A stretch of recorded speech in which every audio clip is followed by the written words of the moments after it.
So there's nothing to fret. There will be months whereby you have wins like this. And then you think that, wow, this is a fantastic system.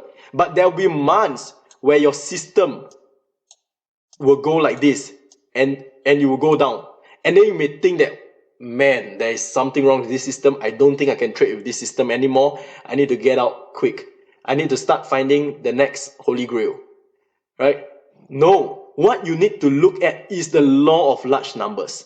Run your back test to have a large enough numbers such that you know that, hey, this works in the long run, right? If this works in the long run, what I'm facing now is the dips of the falls in the overall larger picture of my growth chart. So therefore, you need not be too affected by this. And then, wow, when the market stop, when you start losing your money, you start making tweaks to your system, you start editing this, you start probably trying new stuff, etc. No, stay calm, because trust your system that this works in the long run. One of the stories I always told to my traders is I lost almost $30,000, within a few weeks, and it was pretty tough. And what's worse than that, after I lost it, I had a psychological collapse. I turned the computers off. I was going to throw things and break things. I was just done with trading for about a week. And only a week? Yeah. I was going to be done forever. Okay. But after a week, I remember what my mentor told me. I said, hey, stick to the plan. The plan doesn't lie. You got to trade through these drawdowns. The competitor in me says, hey, you're not a quitter. Let's go for it. So a week later, I turned on my computer, and to my surprise, I saw that if I would have just followed my plan and traded through, if I wouldn't have taken that week off, not only would I have earned back the $30,000 that I lost, but I would have earned back another $30,000 on top of that. Sometimes it's very difficult to read. Just take a step back until they come back to you, because they always do. They'll always come back to you, and whatever your style of trading may be, whether you're a trend-based trader, you're a counter trend, whatever it might be, the patterns will come back for you, but just take a step back when they're not quite doing what you want them to. And we started off the year very, very well. We shot straight up to about a 40% return by May, and then we just stunk all summer. We were in a drawdown all summer, so we were struggling to break even and even losing money for June, July, August. And that's going to happen with every trader and every strategy. You're going to hit a drawdown, where a time period where you're just not seeing the results you want to see. And what happens is many traders get to that period and they say that, oh, my system's broken. Oh, it's not me. It's not the markets. It's the system's broken. And what they do is they ditch their system and they move on to something new. They start going back on YouTube. And, let me try a moving average cross, or let me try this Bollinger Band system. And they dump all the hard work that they've been doing in hopes of something else that will work at the time. And then they repeat the process. What their new system does good for a while, then eventually it hits a drawdown like every other system. And then once it hits a drawdown, they can't stomach the pain and they bounce from system to system. And because they just repeat that cycle of inconsistency. So the biggest thing that a trader needs to do is trust their system, trust the back testing, have a belief in what they're doing, and they need to trade through that drawdown. And what we showed them this year is, again, we went through June, July, August, basically losing all summer. And for the last 2 months, we've been able to crank out and get back up to about a 50% return. And it's opened up a lot of eyes, because traders are seeing that, hey, it's not always going to be good. Trading isn't always fun. You just don't make $1 million right away. It's going to be a grind. It's going to be great when you're making money. It's going to stink when you're losing money, but you got to be disciplined enough to fight through that. Trust yourself, trust your system, trade through that foggy period. And eventually the sun will come out again. But so many traders never make it through that drawdown period. They get stuck there. They quit, and then they go back to square one. You got to fight through it. That's the only way. No, it's really good wisdom. Thank you. Yeah. What is the one common characteristic that I see among successful traders? I would say that's it, is that they're like really specialized in just doing one thing really well, and they just do it over and over, and they don't. One of the problems that newbies have, or like traders that are just starting out, is they do what's called style drift, where they're trading one way and then like 2 weeks later they get exposed to a different strategy, and because what they're doing isn't really working that well, they suddenly change. They're doing stochastic 1 week, and then in a month later they're trading like an MACD crossover system, and then the week after that they're doing Fibonacci retracements and this and that, and like 6 months later they realize if they would have just stuck with their original plan, they would have done just fine. But by jumping from one thing to the next, they basically just treaded water for 6 months. So that's the biggest common characteristic I see among successful traders, is that they've just kind of honed in on something that works and they've just ignored everything else.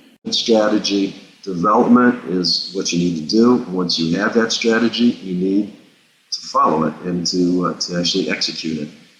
But you have to stick to whatever it is that you're coming up with, unless you can figure out a better way. And I think a lot of people don't do that. I think they pull the plug on it, or they buy the black box, and 6 months later they throw it out and they change everything they're doing. And My main mistake was just thinking about the outcome over the process, meaning that I was more concerned with how the trade ended, more concerned with that than how I actually executed the trade. I always thought that, if any specific trade lost, it was my fault. It could be I could have executed it perfectly. I could have done everything in my trading plan that I was supposed to do. If it lost, it was somehow my fault. And I would beat myself up over that. I would try to find the perfect way to trade and win every single opportunity. And that caused me to make a lot of mistakes. I was taking targets early. I was moving stops back. And I really had to kind of reverse that thought process, think instead of outcome over process over outcome. I had to accept that I have no control over the markets. The market's going to do whatever it wants, whenever it wants to do it. My job is just to consistently execute my plan. And if I do that, I'm not going to win every trade. I'm probably going to lose close to half of the trades that I'm going to take, but that's okay because my plan has a positive expectancy. In the long run, I will make money. And just because a trade doesn't go my way doesn't mean I'm any less of a trader, doesn't mean I'm a bad trader, doesn't mean I'm a bad person. It just means that particular trade just didn't work out. And you got to move on to the next one. Another thing they do is, like, as I just explained, is like style drift. They're like constantly jumping from one strategy to the next, to the next, to the next, to the next. One day they're swing trading stocks and they're playing chart patterns, and the next month they saw something on a message board, so they got tempted to do Fibonacci retracements, and now instead of playing breakouts, they're buying pullbacks, and maybe they want to do slap a technical indicator on there, and they're just constantly shifting from one to the next, which is necessary. You have to do that when you first start out, because in order to zero in on like what works for you, you have to actually kind of experiment with several different things. But once you zero in on what works, you have to stick with it and not be tempted to go elsewhere. So that's another big thing, is like just style drift. They're constantly changing. I don't care who you are, you're skilled at something. And if you're in trading, maybe you are skilled at averaging down, even though I tell you it's a mistake. Maybe you're good at it, or maybe you're good at tight stop losses, or whatever.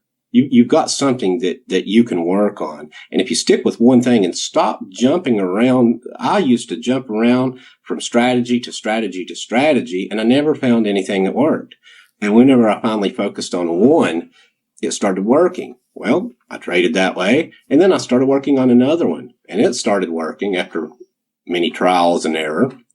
And you can build from that, but you've got to find that one thing that works first, and it may take a while. Mm-hmm. Well, it's funny because I just recently did a podcast on trading quotes and sayings, and I took a lot of the famous quotes and talked about what's wrong with them.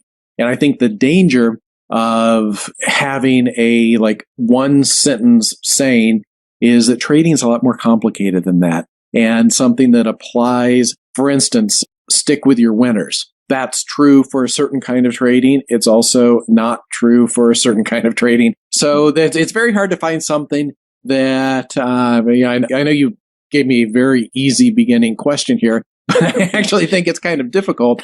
To me, the questions that have universal, or the quotes that have universal application, are the ones that deal with discipline and with the importance of really sticking with your method and not making emotional mistakes. Good example that I've heard Dr. Tharp, Van Tharp, talk about. Good trading is following your strategy that day. It is not whether you made money or lost money that day. It's simply following your strategy. You're doing it all manually, one bar at a time. You're entering all the numbers manually. Where did I enter? Where are my stops? Where are my targets? You're analyzing, a million pieces of data, and it just takes an incredibly long time to do. But once you're done it, you have everything you need to know if you do it the right way. You have a belief in that your system has a positive expectancy. You see the numbers, you know the right way to trade it, whether this should be target one or that should be target one, or if I take a full position off here, or maybe I should trail a position. All of those questions are answered for you. Where's the optimal place to put stops? All of those questions are answered for you. And then more importantly, you have a true belief. I think a lot of the mistakes that traders make is they don't really believe their system. What you're really saying is you have to have a belief in your plan or your methodology, and you're looking for a probabilistic result, saying over a period of time, I will execute 60, 70, 80% of my trades. The one I'm going into now could be a good one, could be a bad one. That's right. I don't care. That's right. Exactly right. And technically that's true. I mean, I wouldn't trade anything that's not profitable that I haven't tested, but I know that. I have 100% belief in what I'm doing. So I know that when the drawdown comes, I've been through that in my back test, and I know that I'm going to come out on the right side of things. For a trader that doesn't back test, they don't really have that belief. They haven't gone through the 100 trades and have seen that during that period, they may have taken 10 losers in a row. So when those 10 losers in a row come in real life, again, they struggle, they make mistakes, they quit because they don't have that belief that they'll be able to make that comeback. For those who manually back test, they are 100% confident in what they're doing because it's such a grind. It takes so long. They've seen all the ups and downs of the equity curve during that process. When it happens in real life, they're like, that's normal. It's supposed to happen. It happened before. It's okay.